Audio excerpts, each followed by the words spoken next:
Welcome back to YB studios. இன்னைக்கு நம்ம என்ன பார்க்க போறோம் பார்த்தீங்கன்னா, ஜெயம் ரவிக்கு இன்னைக்கு பார்த்தீங்கன்னா டபுள் ஆஃபர் வந்திருக்கு. ஒரே நேரத்தில் பார்த்தீங்கன்னா SK25 மூவிலையும் நடித்த டீசர் வந்திருக்கு. இன்னொன்று அவர் மெயின் ரோல் பண்ணி நடித்த டீசரும் வந்திருக்கு. இப்போ நம்ம ஜெயம் ரவி மோகன் ரவி நடிப்பில் வெளியாகின ஒரு டீசர் தான் நம்ம பார்த்து ரியாக்ட் பண்ண போகிறோம். கராத்தே பாபு அப்படிங்கிற ஒரு மூவியோட டைட்டில் கொடுத்துருக்காங்க. அந்த டீசர் தான் நம்ம பார்த்து ரியாக்ட் பண்ண போகிறோம். வாங்க, டைம் வேஸ்ட் பண்ணுவானா, டேரெக்டாக வீடியோக்குள்ளே போயிடலாம்.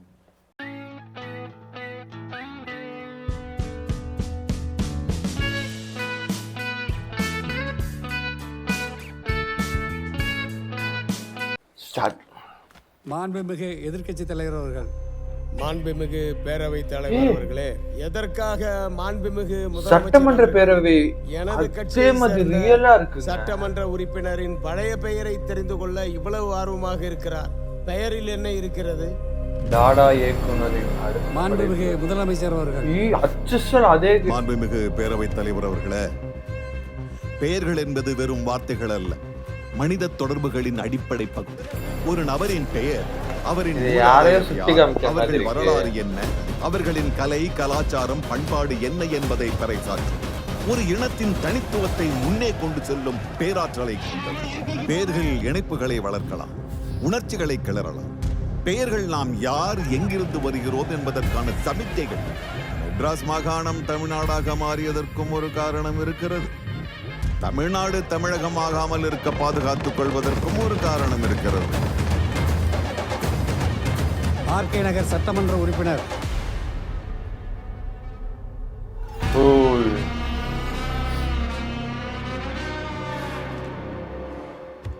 மாண்புமிகு பேரவைத் தலைவர் அவர்களே, மாண்புமிகு முதலமைச்சர் மிக அழகாக பேரின் முக்கியத்துவத்தை விளக்கி பேசினார்.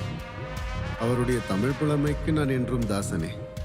அவர் என்னுடைய பழைய பெயரை தெரிந்து கொள்வதில் ஆர்வம் காட்டுவது எனக்கு மிக்க மகிழ்ச்சியே. சரி, என்னுடைய பெயருக்கு வருவோம். உங்கள் அனைவருக்கும் என்னை சண்முக பாபுவாக தான் தெரியும். ஆனால் எனக்கு இன்னொரு பெயர் இருக்கிறது. 17 வருடங்களுக்கு முன் RK நகர் மக்களால் எனக்கு கொடுக்கப்பட்ட பெயர். அந்த பெயர் தான் என்று என்னை கொண்டு வந்து நிறுத்தியிருக்கிறது. அந்த பெயர்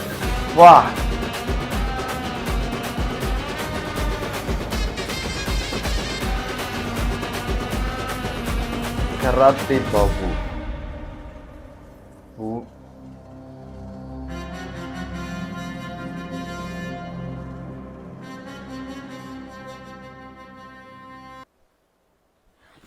என்ன மாதிரி ஒரு படைப்புங்க.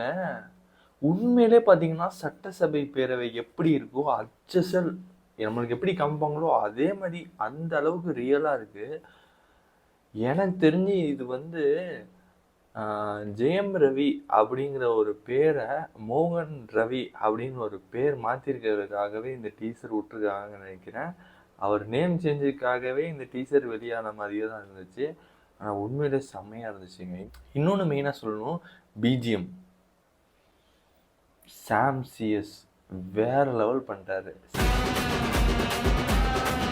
சாம் சிஎஸ் நிறைய பேருக்கு யார் என்னன்னு தெரியாது. விக்ரம் வேதா, கைதி அந்த மூவிக்கெலாம் மியூசிக் பண்ணவர் தான் சாம் சிஎஸ். இந்த இதுலேயும் பார்த்தீங்கன்னா பயங்கரமாக போட்டிருக்காரு. இது ஆக்சுவலாக பார்த்தீங்கன்னா ஒரு பொலிட்டிக்கல் ரிலேட்டட் அப்படிங்கிற ஒரு மூவிங்கிறது கன்ஃபார்மாக எல்லாத்துக்கும் தெரிஞ்சிருச்சு. டாடா மூவியே பயங்கரமாக இருந்துச்சு. டாடா மூவியின் அடுத்த படைப்பு கராத்தே பாபு. ஆக்சுவலாக மூவி செம்மையாக இருக்கும், நம்பிக்கையோடு இருக்கும். எனக்கு தெரிஞ்சு மக்களால் பெயர்பட்ட ஜெயம் ரவிங்கிற ஒரு நேம் வந்து நியூமராலஜினால சேஞ்ச் பண்ணியிருக்காருன்னு நினைக்கிறேன். மோகன் ரவி அப்படின்னு ஒரு சேஞ்ச் பண்ணியிருக்காரு. காதலிக்க நேரமில்லையிலே நேம் சேஞ்ச் பண்ணுறாங்க ரவி மோகன்ட்டு.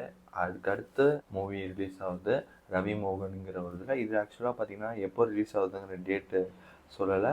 எல்லாரும் அப்டேட்டுக்காக காத்துட்ருக்கலாம். அவள் தான் இந்த வீடியோ முடிச்சு. இந்த வீடியோ பார்த்து பிடிச்சிருக்கு நம்புறேன். நம்ம சேனலுக்கு யாரும் புதுசாக வந்தீங்கன்னா சப்ஸ்கிரைப் பண்ணுங்கள். Tata bye bye, see you on next video.